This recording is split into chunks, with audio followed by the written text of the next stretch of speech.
We'll just give everybody a minute or two to hop on to the line. I know it's early morning for some, it's late evening for others, and it's about dinner time, depending on where in the world you're joining from today. Jackson? It's like northern USA, about.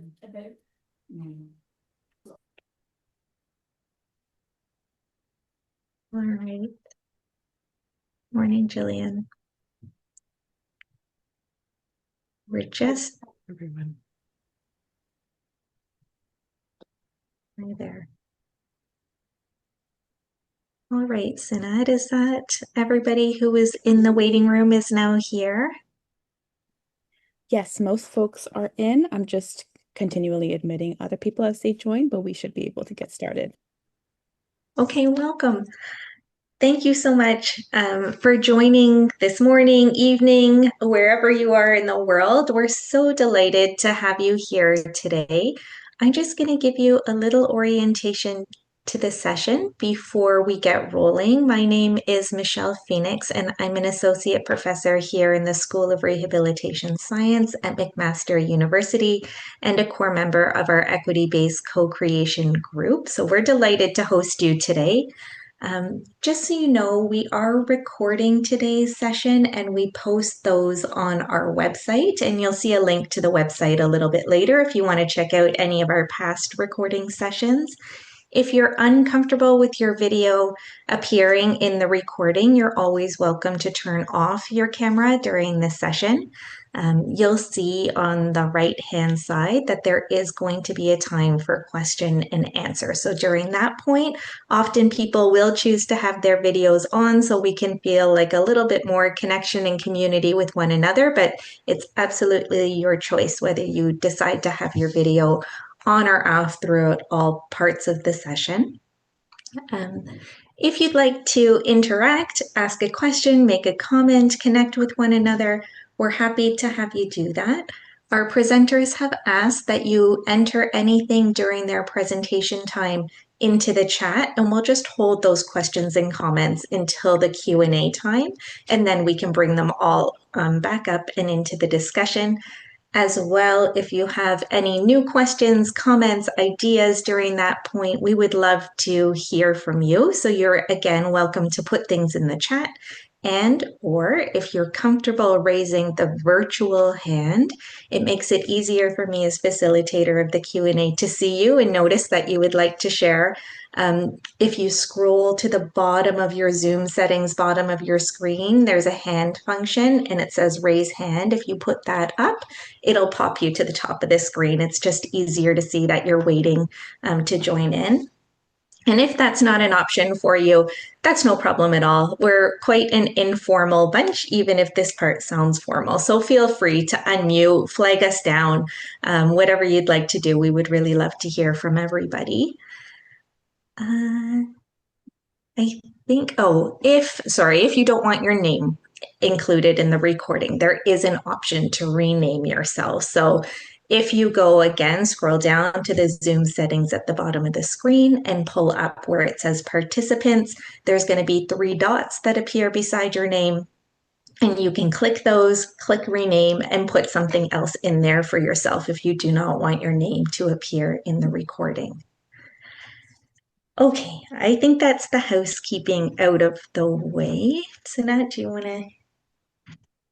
Thank you. So it's my pleasure. I'm really delighted to be sharing that today we're talking about parenting on the border, co-creating trauma-informed parenting support for migrant families from Myanmar.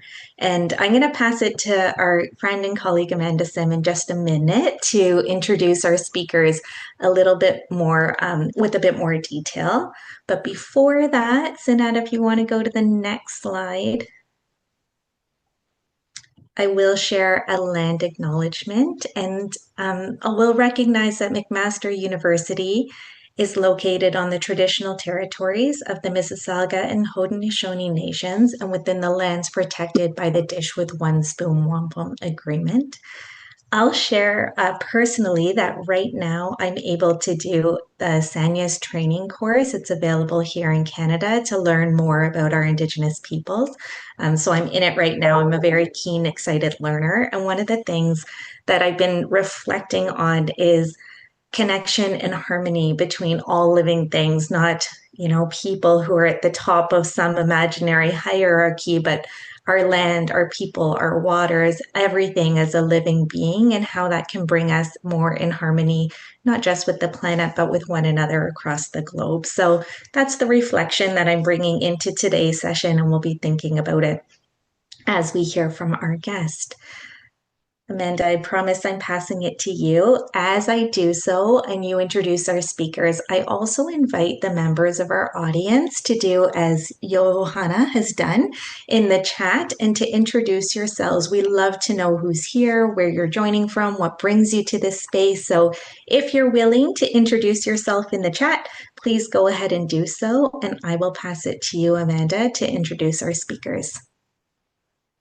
Thank you so much, Michelle, and huge thanks to the whole team at the Equity-Based Co-Creation Center for hosting and organizing this event. My name is Amanda Sim. I'm an assistant professor at McMaster University in the Department of Psychiatry in the Mary Hersink School of Global Health and Social Medicine.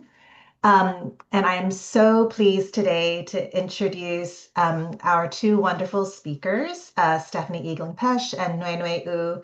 I've had the enormous privilege and pleasure of working with Stephanie and Nguyen over the last 3 years on our Parenting on the Border project.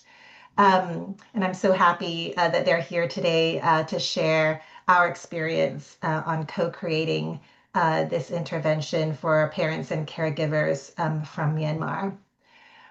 So Stephanie is a doctoral researcher at the University of Oxford in the Department of Social Policy and Intervention. And her research focuses on the mental health and parenting practices of families affected by conflict. She's very experienced in participatory research and is a co-investigator on our project, Parenting on the Border, where she took a leading role in co-creating a trauma-informed, evidence-based parenting program to support the mental health and parenting of migrant families on the Thailand-Myanmar border. She also worked as a research manager within the Global Parenting Initiative and Parenting for Lifelong Health research portfolio at Oxford University, where she managed a digital adaptation of one of their parenting programs. And she also has a lot of experience conducting and coordinating different types of research, including randomized controlled trials and qualitative research.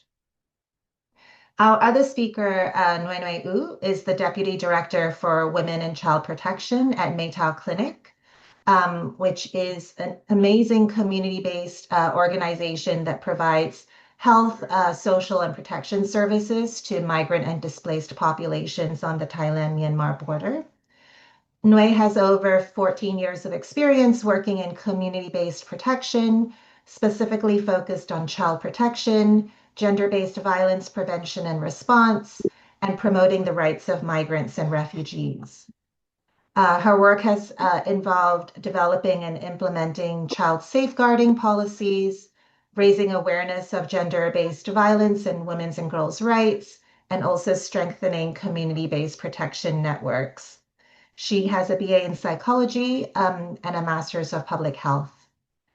And with that, you're in for a treat today, and I'm very pleased to hand this over to Stephanie and Nguyen. Wonderful. Thank you so much, Amanda. Let me just share my screen.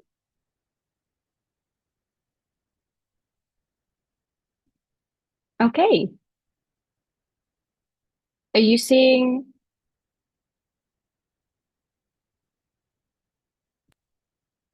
I'm not Are you seeing your seeing my slide. screen? No, not yet, Stephanie. Of course, it went so smoothly this morning when we tried. How about now? I think it's coming. There, perfect. Wonderful. Okay. Yes, thank you so much for that very kind introduction.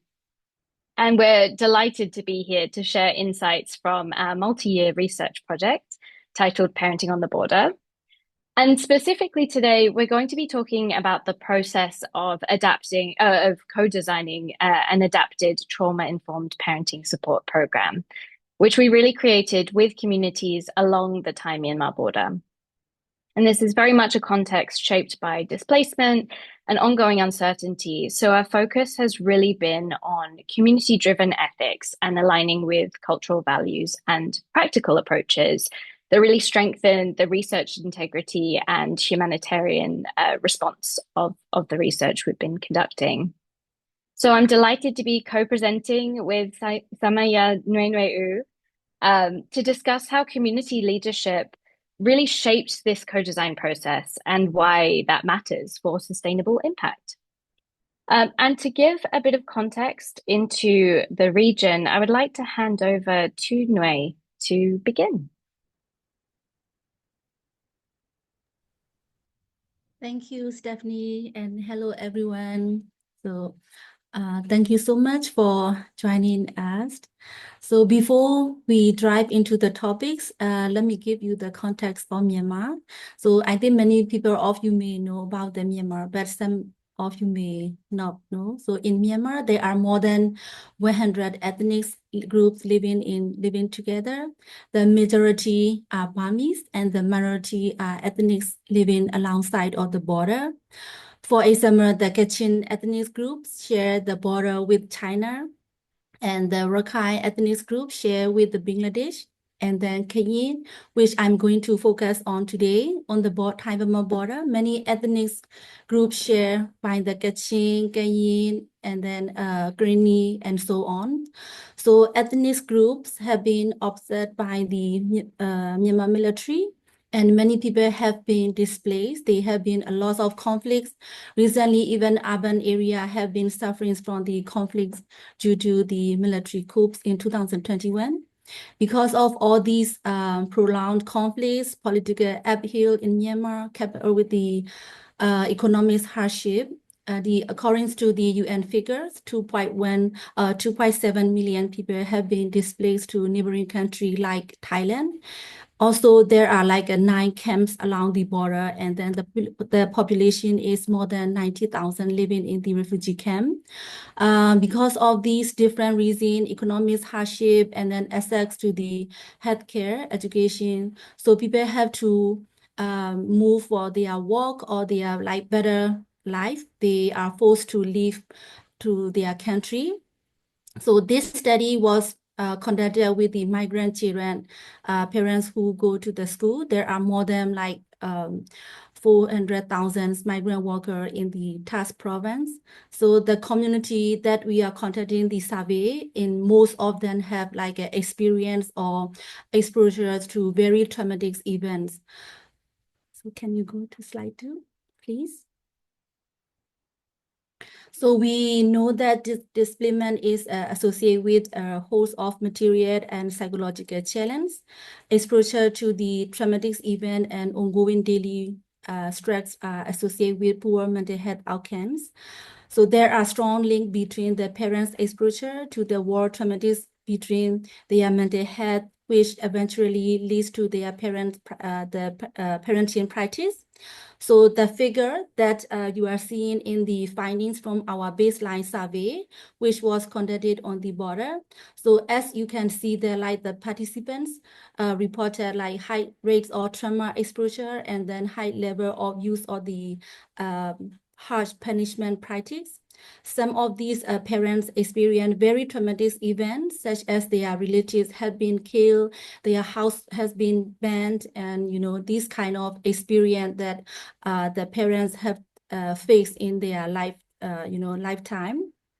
So here we have like a 64% of parent experience like a sudden despair or death of family member or their friends. And then also like 44% are forced to hide or flee their home because of the war, and like until now. And then also like 31% are feel sad, and 38% of population feel hopeless. Most of are almost all the time. and then the high rates of physical punishment. Because of these, the parents have this kind of, very traumatic event. So there are high rates of the physical punishment to their children are also very significant that we found out. Like 71.5% of female caregiver and 50% of male caregivers have used the physical punishment. So these are the the we had find from the initial survey. So can you go to the next slide, please? So migrants, refugees on the border are very unique, and the situation experience became like data gold mine for the researcher. But at the same time, we cannot ignore the fact that these people are very vulnerable, and it is important that we should not exploit them from the research purpose. So then we design and we consider the experts, and then we make sure to engage and to hear from the accident protection mechanism. So for example, to give you the example, we engage with the ethnic board to make sure all purpose of the research is making sure that does not case or cause harm or exploitation, and that is actually respectful and ethical. More importantly, is it's require finding to be shared back to the community throughout the local organization, and it provides a safeguarding guide throughout. So this process strengthens both research integrity and humanitarian response, and is also build transparency, prevents cultural mismatch, and then ensure that the research directly from program HA. So this community ethics board has been initiated since 2010, and then with the local organization. And in the beginning, so the research, the ethical board member mainly focus for the health-related research, because of my organization, Meta Clinic, we work for the access to healthcare. So we start for the migrants community, and then so there are a lot of research going about the health-related research. So we study with a health-related research, but later on there are a lot of researcher or the professional came along to the border, and then there are they conduct a lot of different types of the research, which is related to the education or protection. So we expand this community-based ethical board to the other professional expert as well. So far, since from the beginning to now, every year we receive more than 30 projects that we have been reviewed, and then so most of the university international, and then also the local university are approaching to the ethical board to get approved before they conduct the research on the border.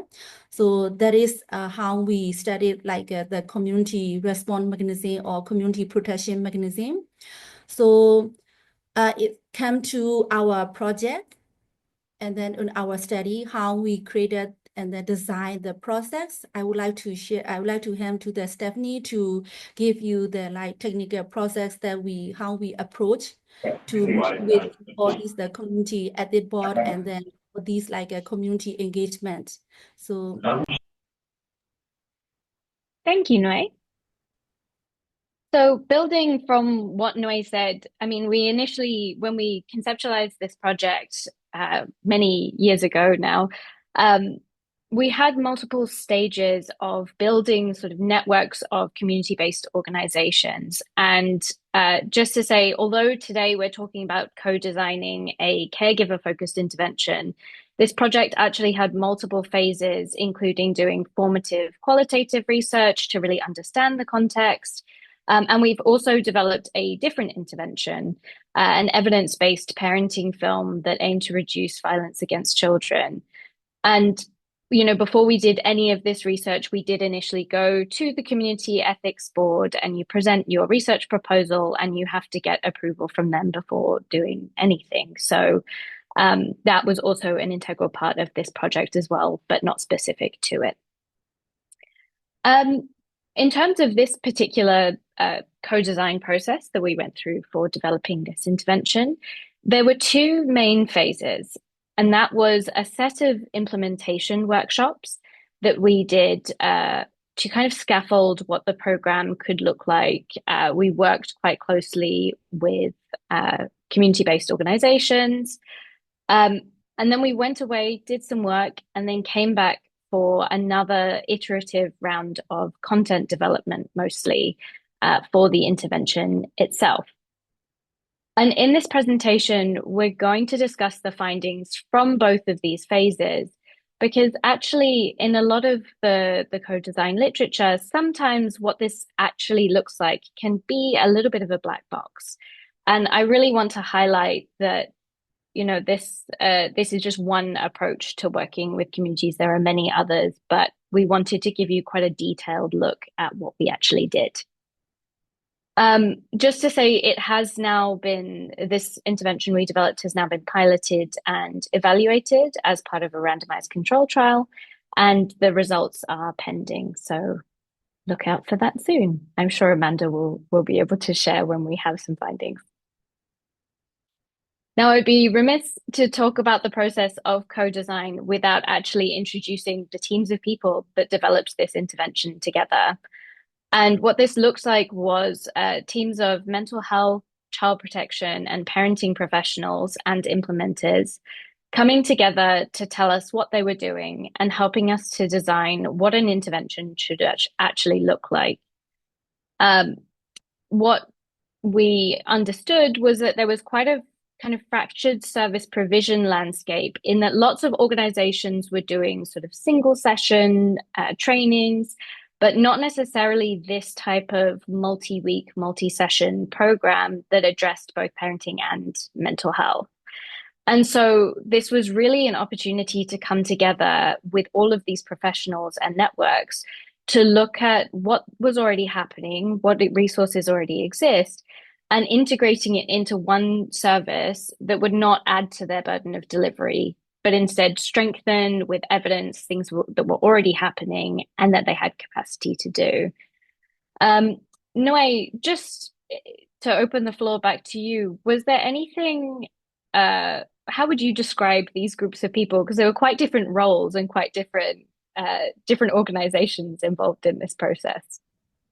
Sure, because there are like a lot of community-based organization around our border. So all these, community-based organization, we have like a different role to respond for the community needs, and then provide the humanitarian support in terms of access to the quality healthcare, or access to education, or access to social and legal protection.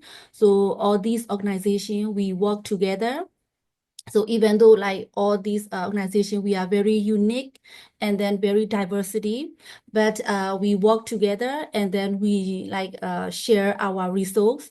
So working together in diversity, and then the solidarity is like a kind of our value, no? Also for this context. So that I want to say. Thank you. And just to say, none of this would have happened were it not for the existence of these networks. So although sort of individual trainings might have been held, everybody, I mean, people like Nue, who were really leading the partnership and gaining momentum, getting people to participate in this process, it was really building on these connections that already existed. And because we were then based in the community for a long time, I think it allowed us to build a lot of trust with the partners that we had, and a lot of motivation from the other organizations to be a part of this project. So the output of the implementation stakeholder workshops could be a talk in and of itself. But I really wanted to highlight the key findings, as these meetings shaped not only the type of intervention we designed, but prioritized things like the target factors for change, the type of content that was included.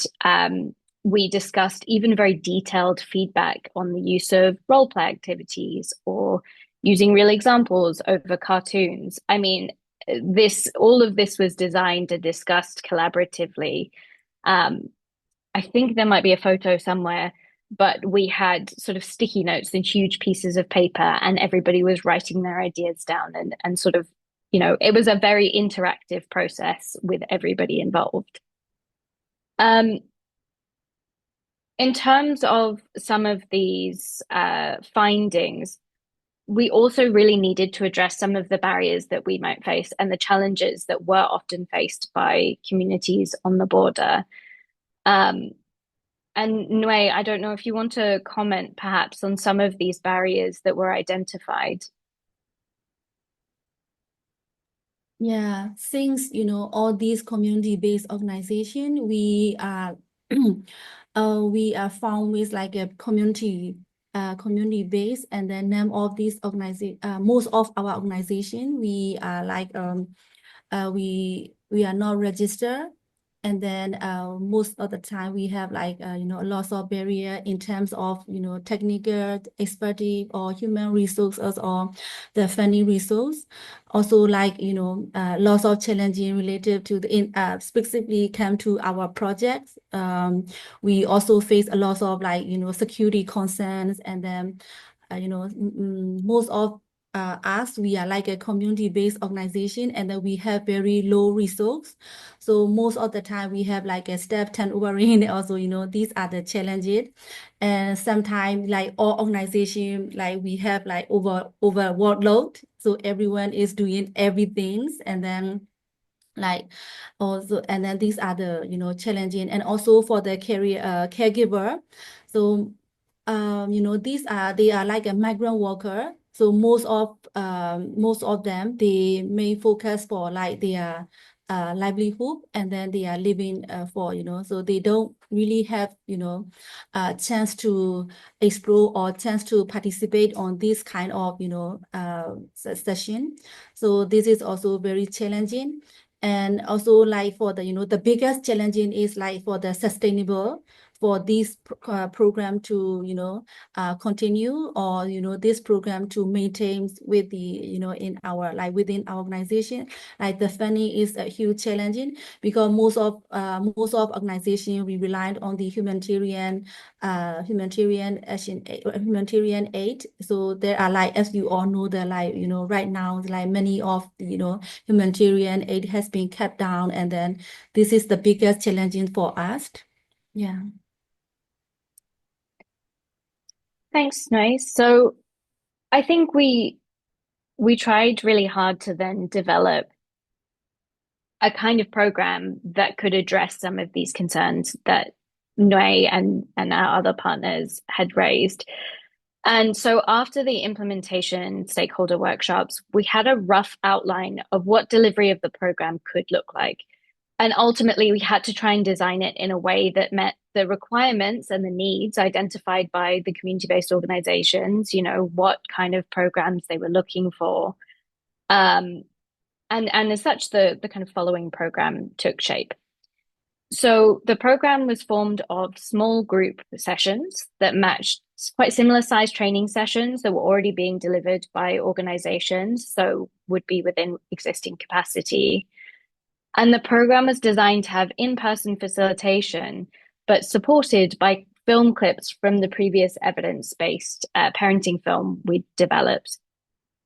Facilitator video clips were also developed for the program to deliver some of the more technical content, which was really designed to reduce facilitation and training burden for the organizations that, as Nui mentioned, were already at capacity and faced ongoing resource challenges in terms of staffing and the areas that they were trying to cover. I think the other key part that came out of the stakeholder workshops was the need for kind of parenting support that was combined with mental health support as well. There are some more technical mental health specialists there, but I think being able to combine the two together, again, allows you to kind of pool your resources across these different fields. So I will just quickly go back to the more detailed look at the design process for this intervention. Also, just to highlight the kind of resource investment from the community partners and stakeholders themselves.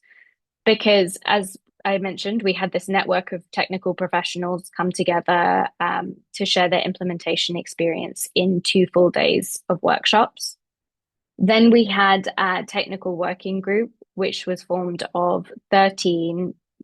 Sometimes people would drop in, but the core group was 13 leaders from across different organizations. And that was 3 full day meetings, as well as 3 full day community stakeholder workshops, which were formed of people who were actually facilitating programs in communities.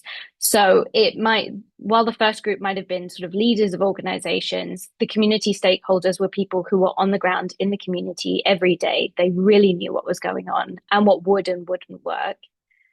And then we had mock sessions with actual caregivers from target communities. And then the delivery of the program was done by members of our research team. But just to say, everything from the community stakeholder workshops and the mock sessions was progressively more complex in terms and fleshed out in terms of the materials we'd developed. And by that time we got to community stakeholders and mock sessions, it was all being delivered in Burmese as well. So we were getting feedback not on just concepts, but also the language being used and whether it was appropriate. To give a kind of visual of how this process works, the photos here show the development process for the facilitator videos that I talked about. And so in response to feedback from our technical working groups, we would develop a draft script, and our project officers would very kindly put on a different hat and become actors for the day so that we could mock up what these videos would look like. And so you can see here a slightly less than technical setup on the left. And then the second photo is an example of what the kind of community stakeholders would be seeing in these videos. The third picture here is actually the feedback of the entire group watching the video and saying, we love that idea, or that's terrible, please change. And it would be, we would have various iterations of these videos. And then on the right, you can see the final high quality videos that were created by Sampanya Foundation, who also created the evidence-based parenting film seen in the stills on the top. But I do think this process shows just how many different organizations and people along the border contributed their expertise and creativity to making this program possible. And to further support that, we have a video from one of the members of our community stakeholder workshops talking about her involvement in this process and was later a facilitator in the first round of delivering the program. So I shall.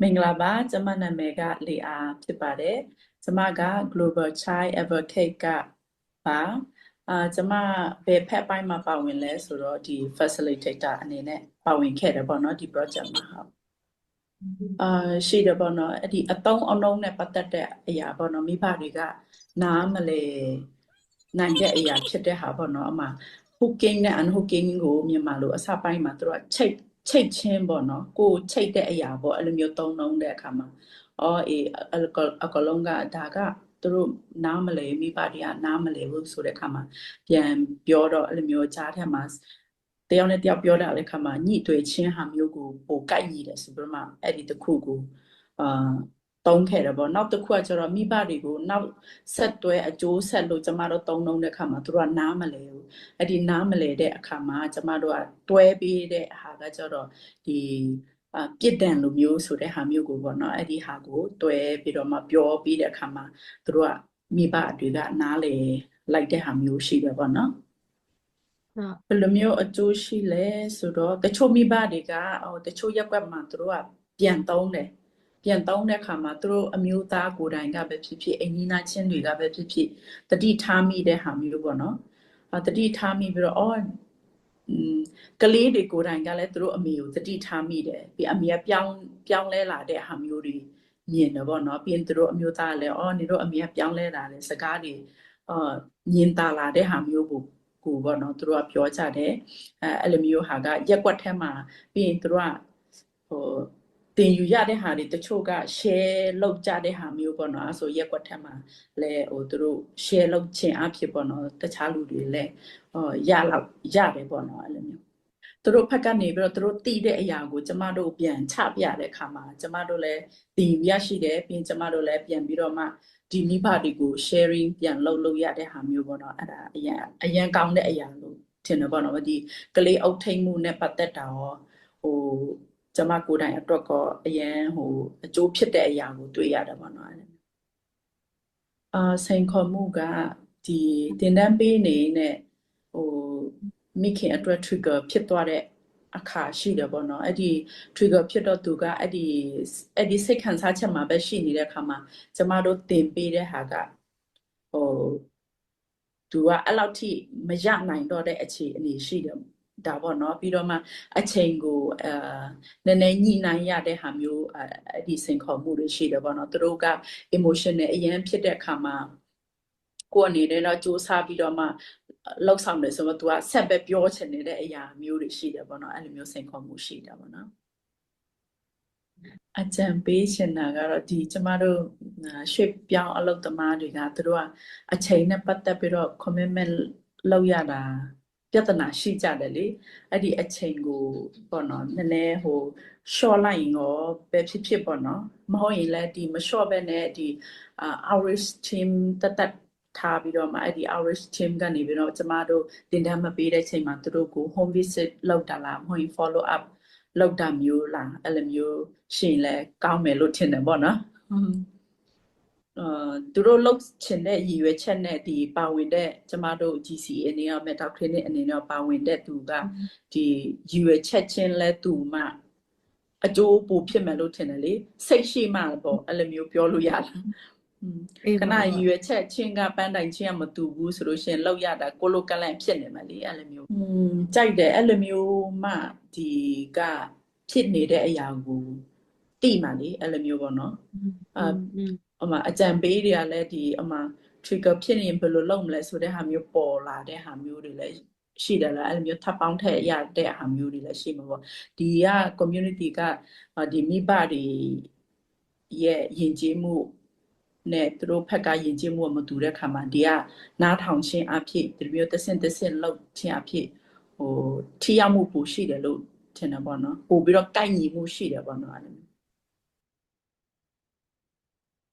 And I just want to thank Nui as well for help doing all of the subtitling and translation with that video. But I thought it would be it's really important to hear, you know, not only how some of the caregivers responded to the program, but also of Samaya's experience actually being part of that kind of participatory experience. And what I'm going to do now is give you a more detailed look at this from a kind of research perspective, quite briefly.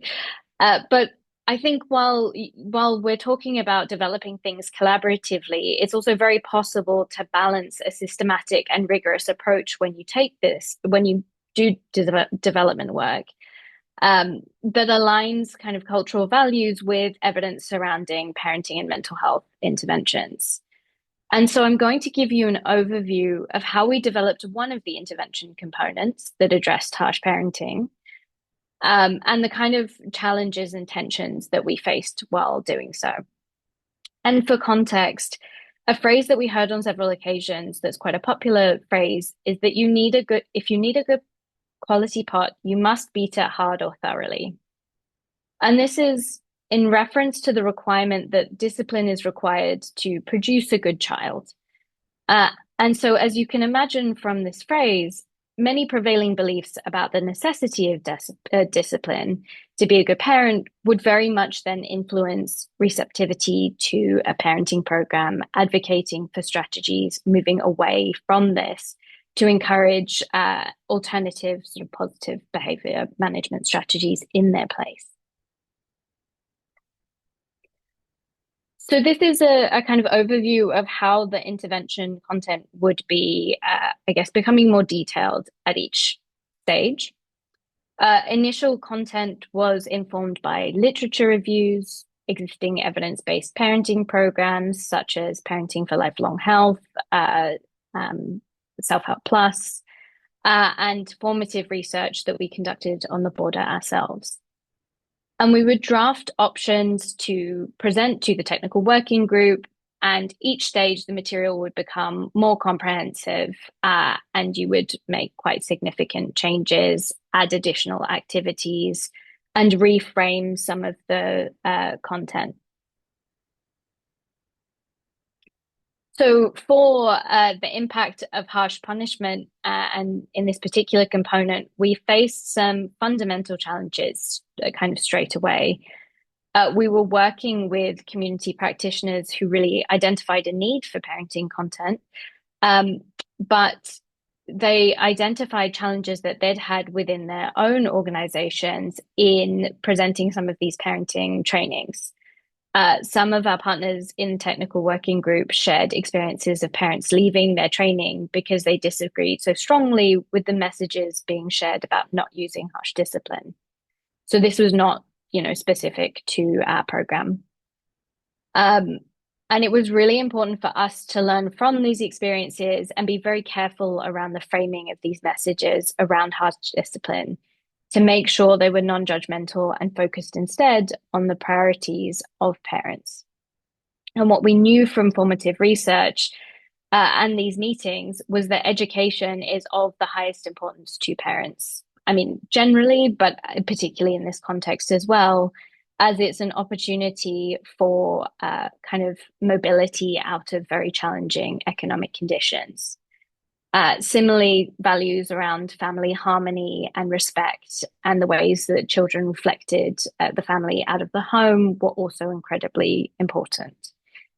So when we reframed some of the behavior management strategies as ways to facilitate the best educational outcomes for children and ways to encourage positive parent-child relationships, it meant that this content became far more culturally acceptable, I think. So Nui, I wanted to open the floor to you again, especially Nui was in this group as one of the technical experts as well as a child protection expert. So what was your experience like of this process? Yeah. So when we are talking about the positive disciplines or like harsh punishment, so in our society, it's very common. Because of parents also experience the same things. So it was carried out to generation. It's so that's why the passive in a way of using harsh punishment is only a way to discipline to the children, So it's in during our a workshop. So there are lots of because we have different level of the consultation. So and then many people have some people they agree on, and then some people they don't agree with it but this is generation is changing, right? So also people, I think the parents also have to learn, so we cannot always use this the same technique to treat to the children. So that's why I think that is very important. And also during the workshop, we have a lot of discussion, and then some we disagree, but we at the end of the day we come down to the the same direction. And then this is during the technical working group, because in the technical working group also I think generation also very diverse. I think, right? Certainly. So we have absolutely. we have generation is maybe a 3 groups or generation. So you can imagine when you discuss this kind of topics, it's culturally it is very sensitive. So yeah, for myself working in this field, because I've been working down to this field for almost 20 years now. So working with teachers and parents. So this is very, I mean, like very, how to go? So many teachers like they don't agree. So they don't agree if you say like no, no physical punishment, or this one they will not agree with you. So you have to find other alternative way that you can change their concepts, or and sometimes like I think specifically on our context, because like on our border context, all these migrant learning center for the like school situation, like many school have very low resource, and many of teacher, they are like trained to be teachers for they not in they are like a professional teacher and also like a trained teacher as well, but they need lots of like skill to equip them, and also to learn the the technique. So that's why it is very yeah, this that my observation throughout these technical discussion or in the workshop that I found is Yeah, and we really kind of took a lot of leadership from you and from how you've previously navigated these experiences of working with people with different perspectives on these topics. And as you say, they can be quite culturally sensitive. So again, we really deferred to the leadership of the partners as well that we were working with. And so we took that advice away. We collaboratively wrote or redesigned some of the content. Also, just to say, I think I presented this in quite a linear process, and that is not the case in any form. It was very iterative. In the third technical working group, we were workshopping redos of content from the first session. So if it was actually in a diagram, it would cause you a bit of a headache. So I tried to simplify it. But in some ways, we would then, take this feedback, redesign some of the content, and take it to the community workshops. And what you can see here is that clearly we had not got it right by this stage. Some of the framing of our questions was not working, and it was clear from some of the feedback that the content was misleading. I mean, for example, some of the comments that we got were that because of the mothers who don't shout and they don't beat, it leads to neglect. So we really needed to think about how we could reframe some of the conversations around the use of harsh punishment in a way that didn't, prompt these outcomes of the discussion. And so what we ultimately did at this stage was separate out the kind of positives and negatives of harsh discipline and positive parenting strategies. And one thing this allowed us to do was really acknowledge that in the short term, sometimes, some of the harsher strategies did stop bad behavior in the moment. But by then getting everyone to reflect on the fact that in the long term, this could lead to more damaging outcomes for parents and children, and didn't really prompt any significant behavior change, it ended up being much more of a useful reflective exercise.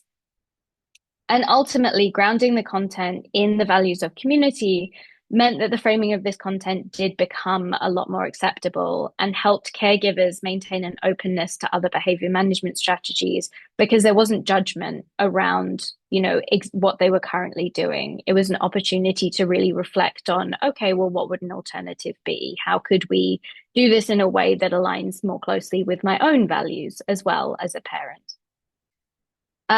As you can see, there's a lot of content here, and I just want to say this was the process for every activity of every component of every session for the full 6 sessions.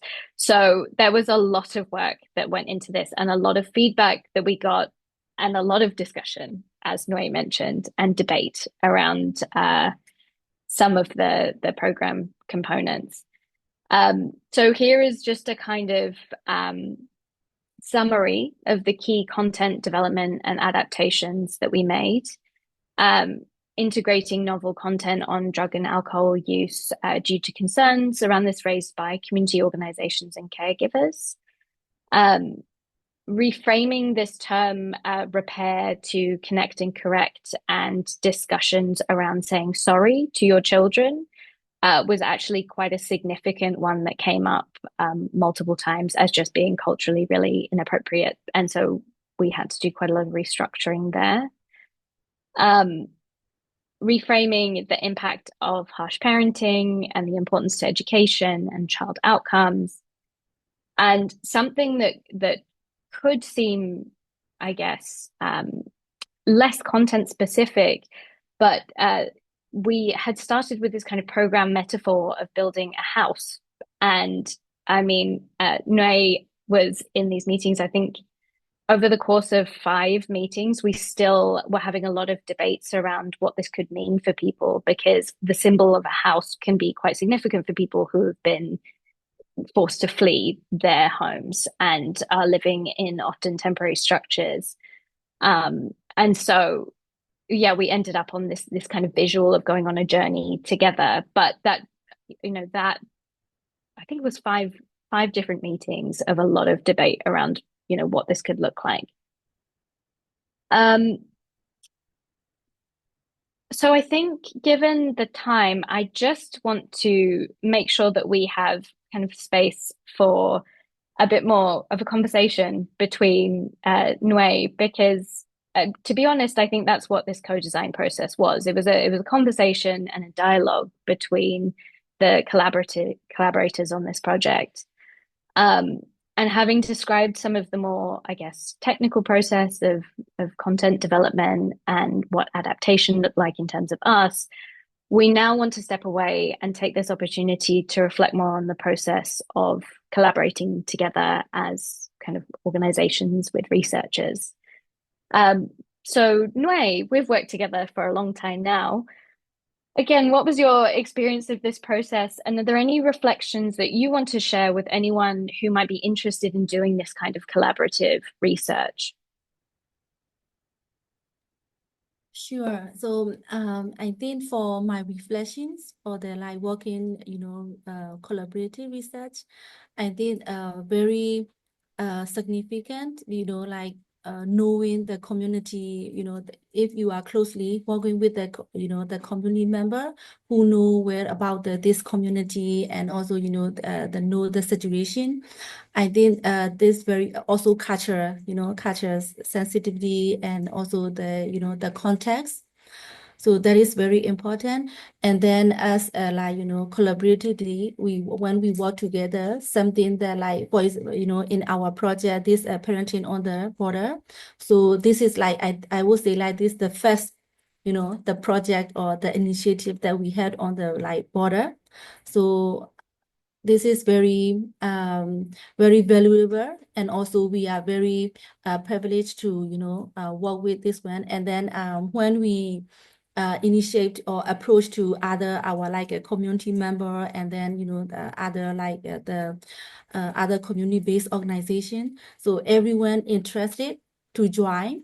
And then because of this is I think we waited this one for so long time, but we don't know how to set up or how to have it this kind of with the culture in line with our culture. So normally we use a lot of different tools that from the different country, but some of the context may not be the same in line with our setting. But this is we work together, and then all combined with our experience, and also the team, the researcher team, skill, and then their techniques, and then when it is combined, we have it, this very valuable resource. So that is my reflection. But of course, we have lots of challenges from the working with the technical expert, and then with we have lots of challenging, but we work together, and then yeah. So that is my reflection. Yeah. Yeah, and I mean, even a lot of the small details seem to matter. Well, Yeah. they do matter a lot as well, because I think as researchers, you might be an expert in interventions that are delivered in crisis context, but no context is the same. And so, Oh. we learned so much from your expertise. I mean, even the vehicles, for example. Yeah, I remember one time, like, our project team was stopped by the police. And then, because we bring a lot of like tablet and then, lots of incentive things and to the community. So because of we are like on the border, so the situation is very intense because often there is the fight on the cross border in Myanmar. So many people like come to border, and then there are lots of like, how can I say, the internet displaced people and the new influx, and then it's like things are goals and wants like that.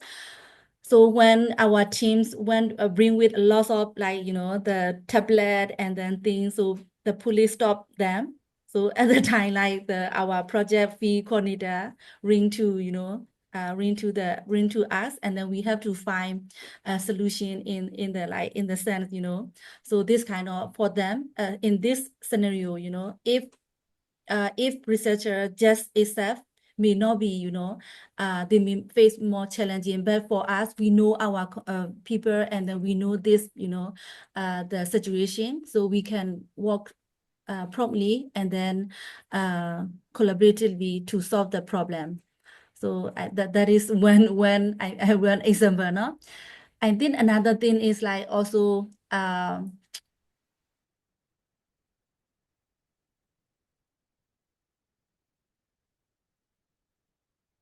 I can't hear you anymore. Can you? Yeah, the We orange. Wait. Go ahead, Stephanie. okay. So like rainy season and also like very summer season, it was very hot, and then our team, they went to get like a very specific van to go to the community, and then but as like a community leader, and then we suggest them like, if we go with this type of van, and then the community perspective we see in the like different ways, so we have to guide them with the team to like very small but very significant issue. Yeah, just give you some scenario. Yeah, absolutely. And I think these details make a huge amount of difference because, I mean, even in terms of building relationships with the community members, often we would go back. We had multiple time points where, when we were doing the evaluation trial, we would go back to the communities 3 or 4 times. And so you want to have very strong relationships to ensure that people, attend your program and also participate in your research. And so these details really matter. And even things in the program, I remember some feedback we had once. We were talking about, children working with caregivers to do kind of chores around the house. And I think we wrote something about them drying the dishes, and someone in the group went, "No, that doesn't happen. It's so hot. Why would you be doing that? That's not something that happens so often here." And it would just be something very minor that would make it immediately kind of take you out of that experience of thinking this program has been written for me. And so, that's why I think we were so detail oriented at every layer of this process and making sure that, it wasn't just a kind of research team coming in and deciding what the process was, because that's not, I think that doesn't necessarily build that kind of ownership. I think also one other reflection about working together was building the kind of community expertise, because you mentioned about the young people that were involved in the project and the kind of enumerators. I don't know if you wanted to reflect any more on that. Yeah, so since our project is like 3 years project, and then we hire a lot of youth from the community who finish school, or who finish school from the the Migrant Learning Center. It's about 13 youth that we recruited for this project. So throughout these 3 year journey, I think the youth also learn about, the research, and then also how to engage with like, community and also like they learn skill, not only about the skill, and also they learn about like how to work with the community, and then they learn about how we collaboratively work with the, professional and then or with the local organization. I think that is very meaningful, that is very useful. And also I believe that like the youth also got lots of experience from this project as well. And then after this 3 year project, many of these youth are also continuing working with the same field. So yeah, so Yeah, when I say we build the capacity, we build the capacity for the youth. Yeah. and I think a lot of this technical expertise now very much sits within the communities. I mean, it will be an open source program. There are leaders and expert trainers who will be based within community-based organizations. The idea is that the program is then integrated into regular service delivery. So again, it's not something that you necessarily have to go and get a lot of additional funding and hire lots of additional staff for. The idea is to make it sustainable. And I think one way that you do that is by having community ownership over the program. I mean, the experts of this program are all of the people within the organizations. They've delivered the program, they've designed the program. And so, yeah, I think that's kind of a quite a crucial part of this process as well. I'm conscious of the time, so I just wanted to hand over to Noi for any final reflections on this kind of process, and if you had any sort of brand new research teams who were coming to work with you for the first time, what would you want them to know about working with community-based organizations and with the parents in your communities? Yeah, so for my, reflections from this project, one thing is like building trust and, investing in the relationship with throughout the sustainable collaborating with the community is very crucial and very important. And another one is like, making the decision, and then, the process should be like transparency and accountability between the community organization and then the team. So this is very important. And another one is like the ground context in the community value. You should also understand and then aware of like what is the community value. Each community have like a different culture and then different values sets. So and the last part is like, transparent reporting of like adaptation and process. All these are the, key message that I would like to highlight for this is, to work in with if there is like a similarity project coming to approach to, the community base, I will highlight these, things to work on. Yeah, thank you. Thank you. And I just want to use this opportunity to also advocate for open source interventions, as we said, with expertise that really does sit within communities. I think our final message as we were preparing this was that we want to leave you with is to trust communities, center their knowledge, and treat collaboration as the foundation for stronger research and humanitarian responses if you work in these contexts. Thank you very much. And thank you to all of the people who allowed this project to happen, because as demonstrated, there was a lot of resources and time and funding that went into this, and it would not be possible without all of them. So thank you. Yeah, for me, as for the like community-based organization representative, I'm really honored and grateful for, especially for Amanda to bring this opportunity to the border. So I know Amanda for like many, many years. So she has done a very wonderful job in our like very, everyone know that like, happy family that she has done very impactful project that she had done before.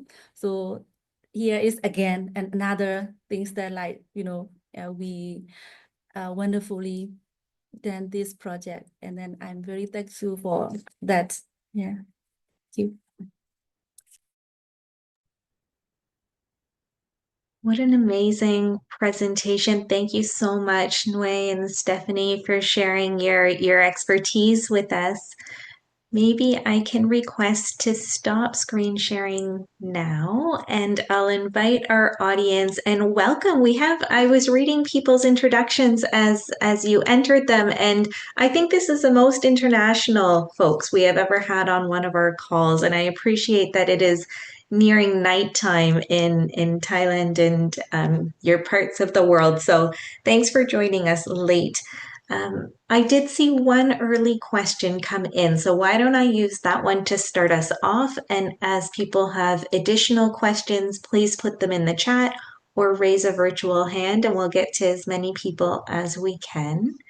The first question that came in, I put it in my own notes to make scrolling life a lot easier. The question was about cultural differences and how you feel that cultural differences or the role that cultural differences play in shaping parenting practices along border communities. And I know that you shared beautiful examples of that during your presentation. So if there's anything else that you wanted to share or highlight, I'd open the floor to our presenters. Nui, do you want to take that? I mean, the one example I would think of was particularly around the saying sort of sorry and the apologizing. Yeah, so this was something that I think also was maybe a very good example of, particularly for myself as a researcher, something I hadn't necessarily anticipated so much pushback on, but it really was just not received well at all. Eventually, through reframing, it kind of became, I think we might have actually taken the word sorry out of the content. It may have been put back in later pilots, but that was certainly something that shifted quite dramatically. Nui, was there anything? Yeah, I was thinking that one because like that is very it's very, how can I say, new for our society. Most of the parents, they feel they believe that like for our I mean like the most of the Burmese cat I mean like parents now. So the parents never say apologize to the son, to the like their kid. So it's a little bit, how can I say, ego. I don't know which is the best word I have to use now. I'm sorry if I use like some word. So why the parents, because we are the parents. Why I have to apologize to you, But in the our like movie, the family. So the father, when he was like saying to the son, to the like I'm apologize to you, and then so that is give you that give you like the time to also give you the practice when they did something wrong, they have to say sorry. And then it's also learn from like gradually they will learn with the like with their within the parents or within the like siblings. So we always fight in among the siblings, but we never allowed to say like sorry, or this is not used to it, right? But so this is one example. What else? Another one. Also another one is like I think the when the mother use the like something, if you most of our parents they believe that like if I say something you have to follow. But here is like, how you have to, it's not always true, right? You have allowed the kid to express what they are feeling and then trying to make it work together. So actually, parenting is like a kind of working, both within the family member, we have to negotiate and then we have to work together, right? But in our Asian context, we always have like as a parent ego, So that is what, yeah. And also in terms of a kind of more delivery aspect, I mean, I think I don't know that we have got this right just yet. I mean, I think programs like this always are kind of being developed. But we would really want to involve sort of male caregivers a lot more. I think this is a challenge that many sort of parenting programs face, is engaging with male caregivers and being quite responsive to the challenges that particularly the daily workers in the migrant communities face with time and being able to attend these programs. But beyond just the kind of parent unit, recognizing that sometimes parenting is not just done, by the mother and father. It's, there are parenting norms within the community. There might be expectations around how you discipline your child. It might be extended family members also involved in these kind of parenting practices. And I think, sometimes there are limitations on what you have scope to do. I mean, we were able to develop this quite comprehensive program, but I think, there's still always reflections that you can make on how you would address these kind of family dynamics in the future as well.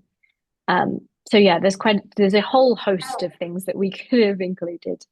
I'm sure. Thank you for those examples. And also, somebody added an example in the chat. And I encourage everyone to keep adding ideas in the chat as well. But parents might be shy to say, I love you to their children. And of course, there's some variation there. So please keep up on the chat. I won't read everything, but I will try to get to questions. There was a question raised, and then I'll come to you, our participant who has their hand raised. So I'll go to the chat and then to our live person. But it said, is there any significant different things in parenting between internal displaced populations from the conflict and the permanent residents?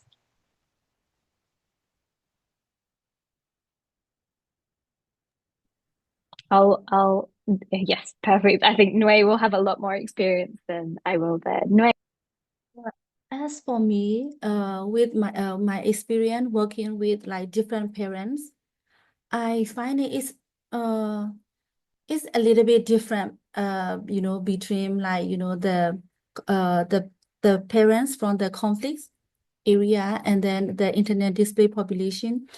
But here is a little bit further. I want to clarify the question because internet display population also like there is a lot because there are a lot of internet conflicts is ongoing on in the whole country. So even if we have like a lot of internally displaced population, because all parents they are experiencing like different sets of traumatics.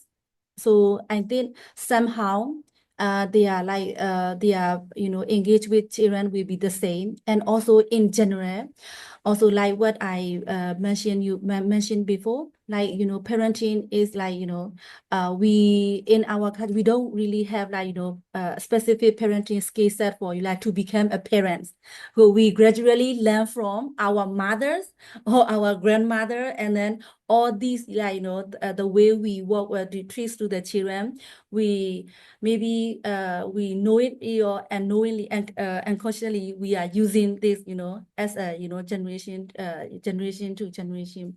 So yeah, I don't know is it got the answer or not. Yeah. But I think in the like general population, and then this the parents from the conflicts may be like more because the parents have a lot of trauma, and then for them they don't even know like how to cope with their stress, because also like a mental health relate concern about the mental health behavior or mental health knowledge. We are also not really popular in our area, because people are more focused on the physical health rather than like a mental health, mental well-being. So now on that's why I think lots of people have this mental health related issue. Yeah, sometimes they may not know how to control their anger, or in their stage of like in the depression. So maybe they don't know how to how can I say, how to control their the control, or they don't manage their like mental situation before they treat to their children. So here in our like the parenting tool, we have like a lot of technique that we give to the parents, the tip to how to manage, the emotional management and then the anger management, that maybe for some parents they may never learn before, no? So I've been seeing lots of nodding on the line. So I think it must be resonating with our audience. And please feel free to share your video if you would like to. We had Dr. Yi Tazar Hitet, and I'm sorry if I mispronounced that, but please go ahead and share your question. Yes, I would like to ask question that I got plenty of knowledge in this meeting.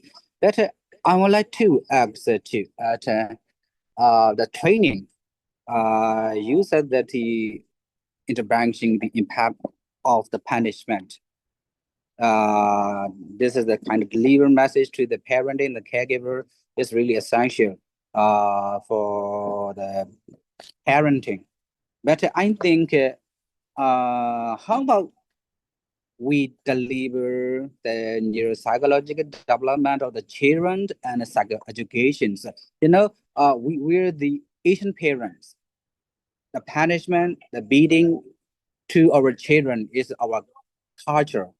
So, the impact of punishment is the good intervention.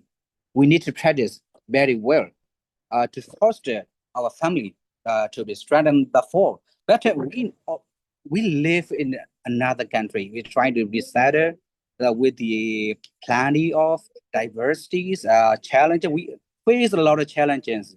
We endure a lot of pain. So we never reveal our emotion to our children. But sometimes our children make a mistake. So we think we can accept. We can say that we are very mad at them. So at the time we're going to hit, we're going to give the punish, we're going to something. At the time, so for me, I'm a doctor. Then I'm the how can I say? I learned psychoeducation. And I'm trying to be a psychiatric. So for me, I learned a lot of things as a migrant community. Because I'm also lost my how can I say my ambition. My ambitions. I don't know what to do. I don't know how to support my family. So if my son's doing is gonna do something that things that are not acceptable for me, so I'm angry and mad at him. So I'm shouting and beating. But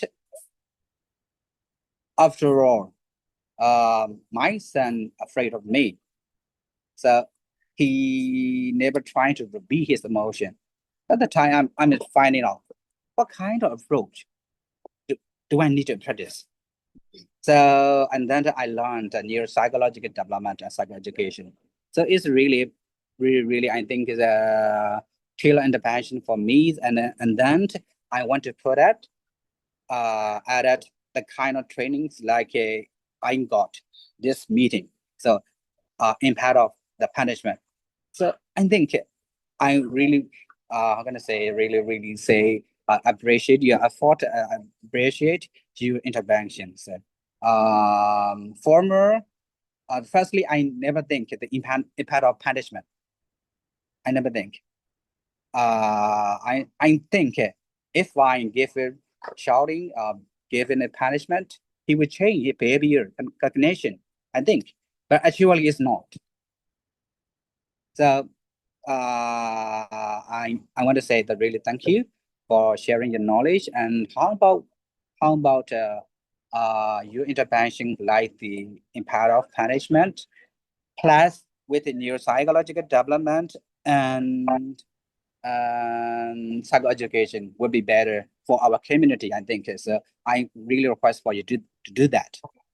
Okay, thank you. Thank you for sharing that reflection. I don't know, Stephanie or Nue, if you wanted to respond. If you do, please feel free. And also, there's a question in the chat, and I see a hand raised. So I'll let you go first, and then I can share those.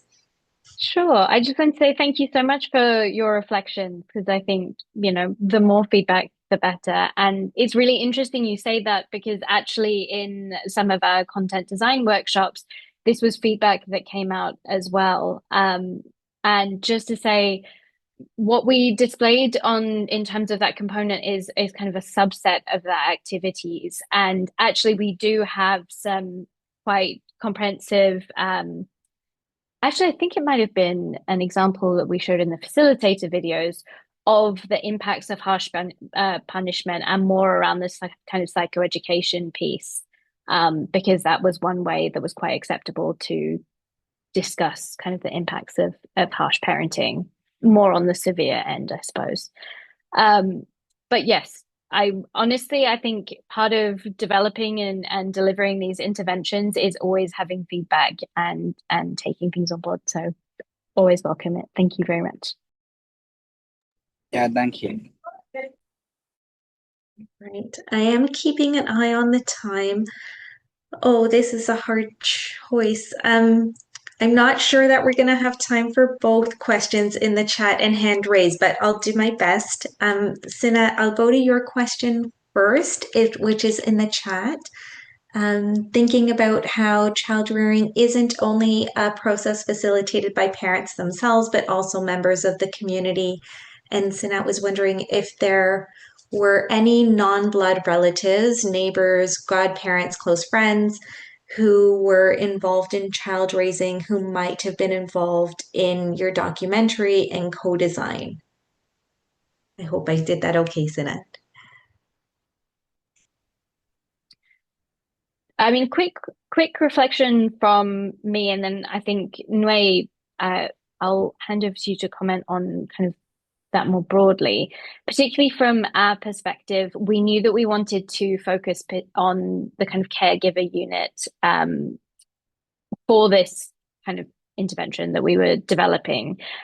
However, one thing that we managed to do, which I mean, they were blood relatives, but we managed to get sort of grandparents and male caregivers, to grandfathers specifically, to participate in the mock sessions. So actually, in terms of the content, that was designed with quite a lot of input from male caregivers, which I think was something that was less common and slightly unexpected. It was actually due a lot to the timing of the workshops. And then being available during the day. So I think we can apply those reflections to including kind of non-blood related caregivers and extended community members, but we would need to think about how we do that in terms of delivering this type of program. But Nui, I don't know in terms of your other work, if this is something that you kind of reflect on much. Well, my reflection is like, the context of our, area, our like context in the migrants situation. Most of the children, because like in especially for the area that we are here is like a Mesa, which is like very close by the Myanmar border. And then it's also a kind of like a transit area, I would say, because many parents, they stop here and then after that they go to other districts to find the like job, to go to the other district. So many of children, they grow up with the grandparents or their relatives, or like like that. So, and then I would say like for the the in terms of like parenting is like everyone can be associate now. That was what my reflection, because this is like what happened in our situation here. Like sometimes some kid, they was born in they after they born for like 5 days, they left with their grandmother, so the grandmother raised them. And then maybe the parents is like a migrant situation, the real situation. So, and then even like parent itself, they will remarry again, and then they never come back. Maybe they might support financially to their grandparents, but with emotionally or the like in contact with the children, so they may not have. So it is like very fragile, no? I would say, yeah. Amazing. And I know there was one more hand raised. I'm so sorry. I won't get to that question right now because I know that we needed at least 5 minutes to share the floor with Rose Elikanachi. So I will just thank our guest right now, Noe and Stephanie. And Amanda, thank you for your contribution to this work and the introduction. It was really remarkable to see your process and all of the careful time, thought, attention that you gave to every stage, and the collaboration and the sustainability are truly amazing for your work. So thank you so, so much. I'm going to close the questions here. Stephanie, is your hand up though? I realized that there was just one final reflection that I forgot to make, but I think it's one of the most important ones from my perspective as a researcher, which was just to say for anyone, academics who are applying for grants and working in communities like this and doing community-based work, something else that we did that I think was very important was allocating funding to supporting the mental health of our team. And something that I will be doing in all future grants is writing that as an allocated budget line of making sure you can provide the support needed for the people that you're working with. And that might be mental health support, or it might be, team building activities. Our enumerated team did like things every month together to try and, address the fact that they were dealing with very heavy situations and quite complex situations. So I just wanted to say that from an academic perspective, that's actually something you can write in to your grants in future. And that's it from me. I'm done now. Thank you so much, everyone. Great advice. And I do see a hand raised. I know there was a question we couldn't get to, but also Stephanie and Wei have offered to put their contact information into the chat. So if you'd like to follow up with them directly afterwards, please feel free. And Amanda has kindly offered to send us her publication on the results of the evaluation of this program once they're ready. We're happy to distribute to everybody who joined today.